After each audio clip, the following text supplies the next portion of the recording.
तो चलो शुरू करते हैं। ये ऑक्शन हॉन्टेड हाउस जैसा लग रहा है। मुझे यहाँ से जल्दी निकालो बिली।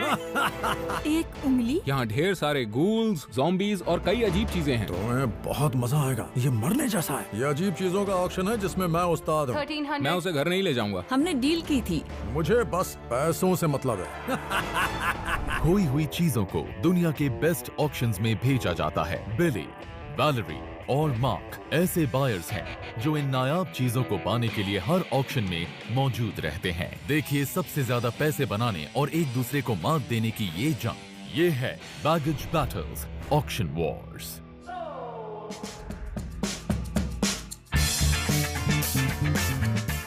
मैं आज हूँ प्रोविडेंस, रोड आइलैंड में।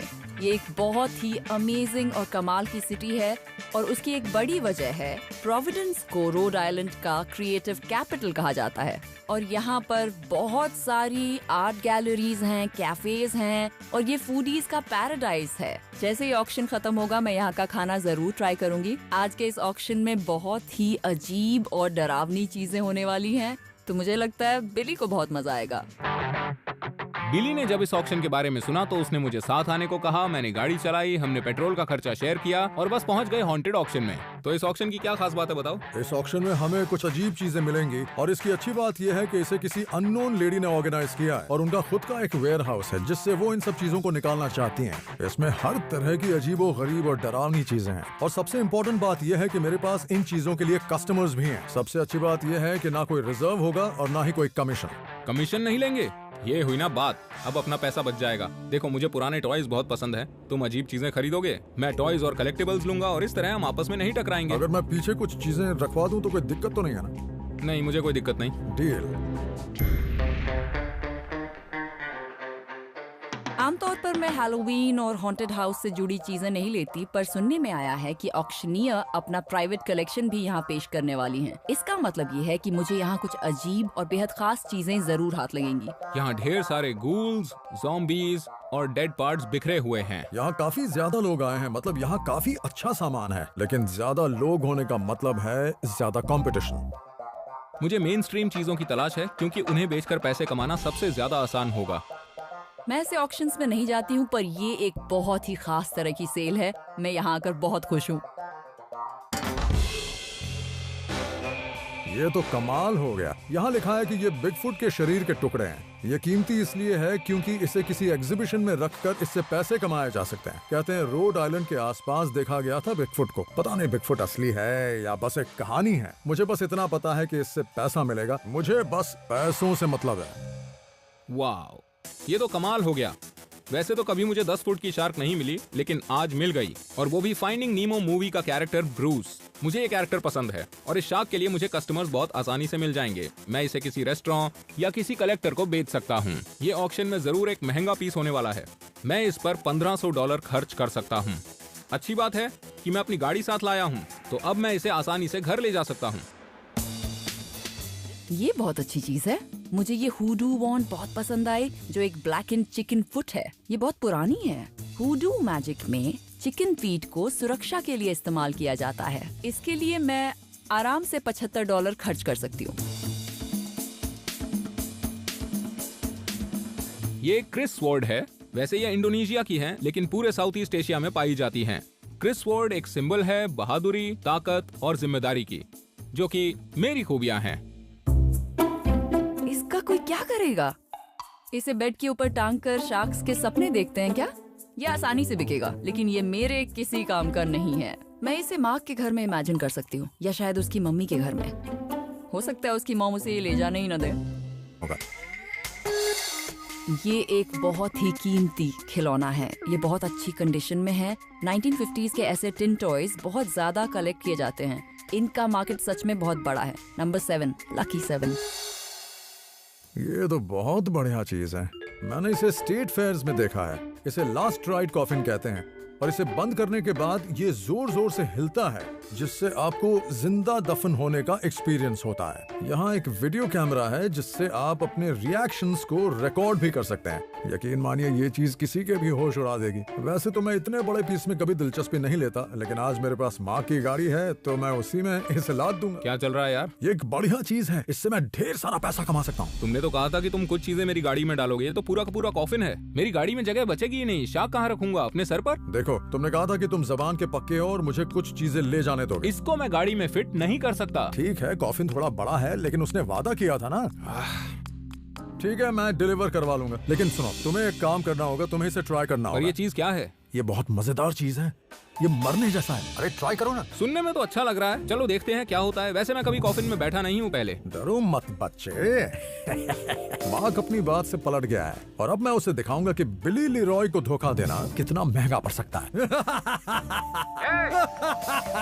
बिली, मुझे बाहर निकालो। बिली ने मुझसे कहा था कि इसमें तो बहुत मजा आएगा। ये तो सजा लग रही है। मुझे दिया वादा तोड़ने का यही नतीजा हो सकता है बच्चे। मैंने डील नहीं तोड़ी। मुझे यहाँ से इसी वक्त बाहर निकालो बिली। बिली! ओह, ये मजेदार है। ये दिखने में एक मूवी प्रॉप जैसा लग रहा है।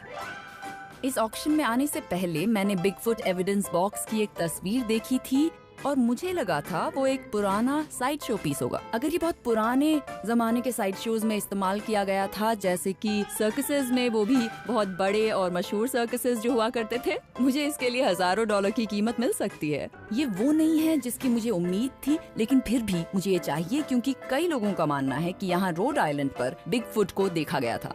ये मेरा अब तक का फेवरेट पीस है। अब ये मत कहना कि तुम्हें ये बहुत पसंद आ गया। ऑफ कोर्स ये मुझे पसंद है। वैलेरी को वही चीज पसंद आती है जो मुझे पसंद आती है। इसे मैं अपने हाथ से नहीं जाने दूंगा।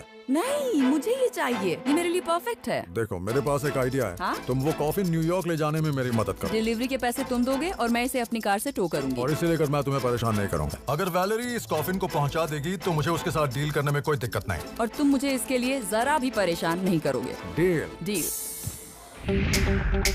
इस ऑक्शन में काफी लोग हैं, पाँव रखने की जगह नहीं है। उम्मीद है ये लोग पैसे भी लाए होंगे। ये हमारा सामान है, हम इसे वहाँ खोलेंगे जहाँ इसे खोलना होगा और वहाँ बेचेंगे जहाँ इसे बिकना होगा। ऑक्शनियर बहुत ही कमाल की है। मुझे अच्छा लगा कि उन्हें आइटम की कीमत से कोई फर्क ही नहीं पड़ता। ओह, ये मेरा फेवरेट है। $50 से शुरू करते हैं। 50 की बोली लग चुकी है और अब 60 की बोली कौन लगाएगा? $60 की बोली। मैं इस बिगफुट एविडेंस बॉक्स के लिए बहुत दूर से आई हूँ, इसे तो मैं लेकर रहूंगी। $80 और अब $90 की बोली। ठीक है, $100। कोई 110 की बोली लगाएगा? 110 की बोली लग चुकी है और अब मुझे मालूम है मैंने वैलेरी से डील की है, लेकिन इस बिगफुट पीस को इतनी आसानी से जाने नहीं दे सकता। $120, अब $130 और अब $140। बिली, हमने डील की थी। कोई हाँ, और बोली सही कहा, लगाएगा? सही कोई कहा। 150 की बोली लगाएगा? इसे मत 150 लेने दीजिए। वो आदमी अपने फायदे के लिए अपनी बात से पलट सकता है। उस कॉफिन में मैं उसी को डाल दूंगी। अब 240 की बोली, 250 की बोली लग चुकी है। 275 बिगफुट के लिए आखिरी बेच बोली। दो। सोल्ड। बिली के साथ सही हुआ। दूसरों के साथ धोखा करने वालों को सबक मिलना ही चाहिए।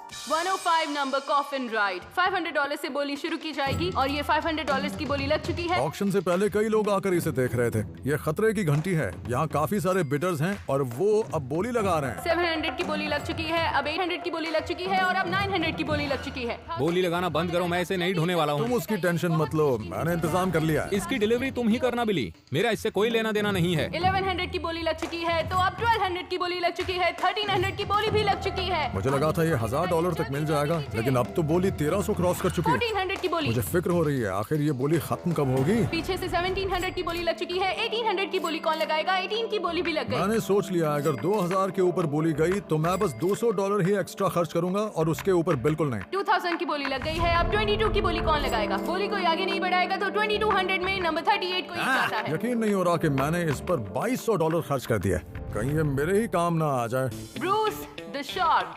क्रिस्टीना ने शार्क की बोली $500 से शुरू की। चाहे जो भी हो जाए, इस शार्क को मैं ही घर लेकर जाऊंगा। $700 की बोली लग चुकी है और 750 की बोली भी लग चुकी है, तो अब 800 की बोली भी लग चुकी है और 850 की बोली लग गई है। कोई और है?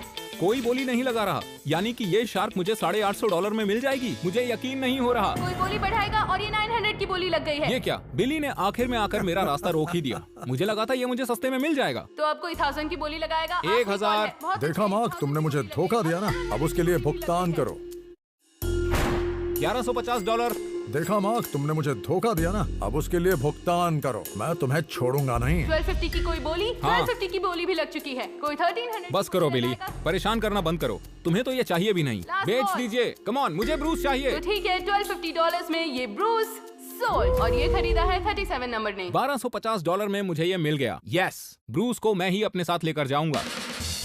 मुझे पेमेंट करनी है नंबर 37 की। मैंने ब्रूस पर कुछ ज्यादा ही पैसे खर्च कर दिए। उम्मीद करता हूँ इससे मुझे कुछ अच्छा खासा मुनाफा मिल जाएगा। ये है एक शानदार कोट ऑफ आर्म्स। इसे मैंने तुरंत खरीद लिया था, ऑक्शन से पहले इसे देख भी नहीं पाया था। ये एक शील्ड है जिस पर 2 स्वॉर्ड्स बनी हैं जो कमाल की लगती हैं। यहाँ 4 शील्ड्स बनी हैं जो फैमिली सिंबल जैसा लग रहा है। यकीनन ये सिर्फ एक शो पीस है और मुझे नहीं लगता ये किसी शाही या फेमस फैमिली को बिलोंग करता है। मुझे यह बस $50 में मिल गई। अगर ऐसे और भी पीसेस होते तो मैं उन सब को खरीद लेता। मैं इसे $200 में बेचना चाहूंगा क्योंकि ये बहुत ज्यादा कूल है। ये है मेरा कीमती खजाना। ये है एक अमेजिंग शार्क। मुझे ब्रूस बहुत ही कमाल का लगा। अब पता नहीं इस शार्क की असली कीमत क्या होगी। वैसे ये परफेक्ट कंडीशन में नहीं है, इस पर स्क्रैचेस हैं, कुछ हिस्सा उखड़ गया है। मुझे बस इसे घर पहुंचाना है। अगर ये रास्ते में टूट गया तो मेरे पैसे, मेरी एनर्जी और मेरा टाइम सब कुछ एक ही सेकंड में बर्बाद हो जाएगा। मैं मॉन्स्टर मिनी गोल्फ में जॉर्डन हेम्ब्रो से मिलने आया हूँ। वो मुझे ब्रूस के बारे में सब कुछ बता सकते हैं क्योंकि वो पॉप कल्चर के एक्सपर्ट हैं। ये तो वाकई बहुत बड़ी और है। 10 फुट की शार्क मिलना कितना मुश्किल है। वैसे सच कहूँ तो इसका मिलना बहुत ही मुश्किल है। इसे बनाया था डिज्नी और पिक्सार ने। इसे फाइंडिंग नीमो के प्रमोशन के लिए थिएटर में रखा गया था। डिज्नी पिक्सार मूवीज के आज बहुत सारे फैंस हैं और मार्केट में बहुत सारे कलेक्टिबल्स भी। इस तरह के डिस्प्लेस के साथ लोग फोटो खिंचवाते हैं और अब तो इस मूवी का एक सीक्वल भी आ गया है। यानी सीक्वल की वजह से इस पीस का डिमांड और प्राइस दोनों के दोनों बढ़ जाएंगे। I love it. तो ये पीस आपको कैसा लगा? ये एक अच्छा पीस है, लेकिन मुझे आपसे एक बात पूछनी है। इसका बाकी का हिस्सा कहाँ है? इसमें डोरी और नीमो गायब हैं। आपको ये मालूम था ना? नहीं, मुझे नहीं पता था। ये क्या हो गया? अब इससे तो मेरा नुकसान ही होगा ना। यहाँ ये जो पौधा लगा रखा है उसकी जगह नीमो और डोरी को होना चाहिए था। ये उन्हीं की तरफ तो देख रहा है। हद हो गई। जॉर्डन ने मुझे बताया कि पूरे सेट की कीमत $5000 है, लेकिन समझ नहीं आता इसकी कीमत क्या होगी। मुझे लगता है अभी ये जिस हालत में है उसके आपको $2000 तो मिल ही जाएंगे। क्या कह रहे हो? इसे मतलब एकदम ये पूरा होना चाहिए। समझ गया। मुझे इसकी उम्मीद बिल्कुल नहीं थी। आप चाहे तो आप इसे खरीद सकते हैं, बताइए। ठीक है, तो आप इसे कितने में बेचना चाहते हैं? $2500। $2500?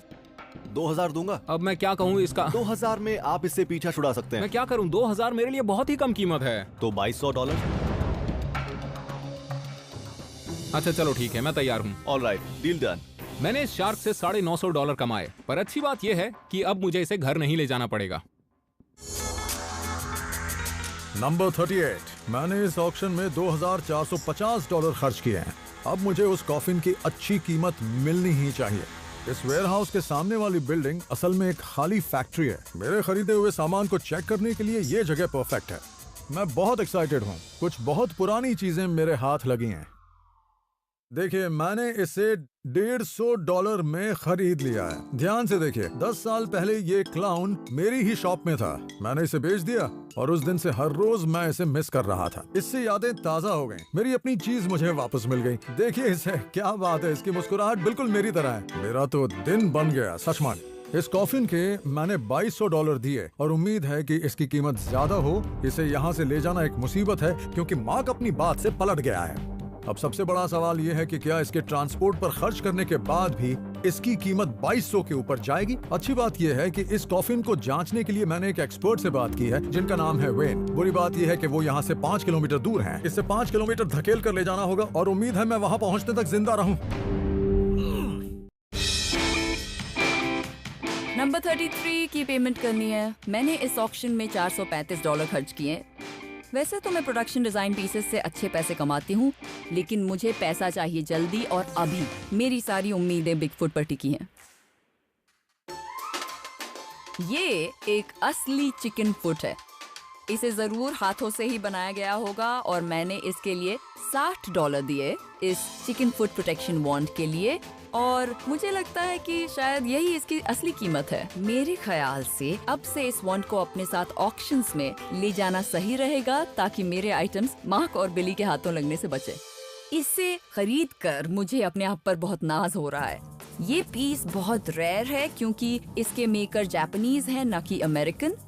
इन्होंने भविष्य की जो तस्वीर दिखाई है वो कमाल की है। ये एक रॉकेट मैन है जो वीडियो रिकॉर्डिंग कर रहा है और जब इसमें बैटरी लगाते हैं तब पीछे की लाइट्स जलती हैं और ये एक पैनोरामिक फिल्मिंग करता है। मैंने इस पुराने टॉय के लिए $100 खर्च किए। इन टॉयज की कंडीशन अच्छी हो तो इनके लिए $250 तक मिल जाते हैं। ये प्रोडक्शन डिजाइन के लिए परफेक्ट है और इसे 1-2 बार इस्तेमाल करने के बाद भी मुझे इसके अच्छे दाम मिल सकते हैं। ये मेरे लिए बहुत कीमती है। इसे देखते ही मैंने इसे खरीदने का मन बना लिया था। ये बिगफुट एविडेंस बॉक्स एक बहुत ही अच्छा साइड शो पीस है। ये बिगफुट का सबूत होने का दावा करता है। मैंने इस ऑक्शन में कुछ कमाल की चीजें खरीदी लेकिन इस पर $275 खर्च करने के बाद लग रहा है शायद मैंने कुछ ज्यादा ही पैसे खर्च कर दिए हैं। मुझे लगता है इसे किसी ऐसे इंसान को दिखाना चाहिए जिसे बिगफुट के बारे में बहुत अच्छी नॉलेज हो।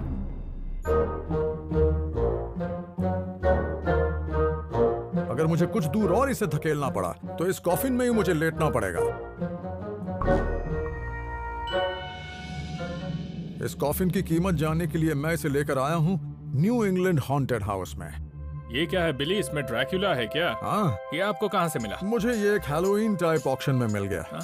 दिक्कत ये है कि मुझे इस चीज के बारे में कुछ भी मालूम नहीं है। कोई बात नहीं, इसकी जानकारी मैं आपको दूंगा। ऐसे कॉफिन्स हर कहीं हॉन्टेड हाउस में इस्तेमाल किए जाते हैं। अच्छा, सच कह रहे हैं आप? एक्चुअली इसे एक कंपनी ने बनाया था जिसका नाम था हैलोवीन कनेक्शन, जो नेवाडा लास वेगस में है। वो 8 साल से इसे बना रहे हैं और जहाँ तक मैं जानता हूँ दुनिया भर में ऐसे 140 कॉफिन्स मौजूद हैं। जिसका मतलब है कि मुझे इससे बहुत बड़ा मुनाफा मिल सकता है। चलिए आप अंदर देख लीजिए। हाँ ठीक है, देखते हैं। इसकी नेटिंग भी अच्छी लग रही है, सब कुछ सही लग रहा है। क्या ये कैमरा काम करता है? हाँ, आज ही टेस्ट किया था मैंने। देखा जाए तो ये बहुत ही अच्छी कंडीशन में है। वेन मुझे सब कुछ अच्छा बता रहे हैं, मतलब कि मैं मालामाल होने वाला हूँ। इस पर थोड़े स्क्रैचेस हैं क्योंकि ये हॉन्टेड हाउस में रहेगा तो स्क्रैचेस से फर्क नहीं पड़ता। इससे इसकी कीमत पर कोई असर नहीं पड़ेगा। हाँ, अगर आप इसे असली कैस्केट की तरह बनाते हैं तो बात अलग होगी। तो असल में इसकी कीमत क्या होगी?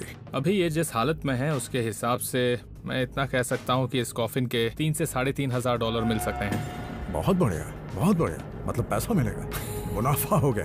एक ही बार में $1,300 का मुनाफा। इस तरह के सौदे तो मैं सारा दिन करता रहूं। शायद एक फ्यूनरल होम इसे खरीद सकता है। वैसे सच कहूँ तो फ्यूनरल होम्स के गेस्ट बहुत शांत रहते हैं और कॉफिन में ही रहना पसंद करते हैं। मुझे तो बस पैसों से मतलब है। अब पता नहीं मैं इसे अपने घर कैसे ले जाऊंगा, लेकिन एक बात तो तय है कि मार्क को इसमें बंद करके मुझे बड़ा मजा आया था।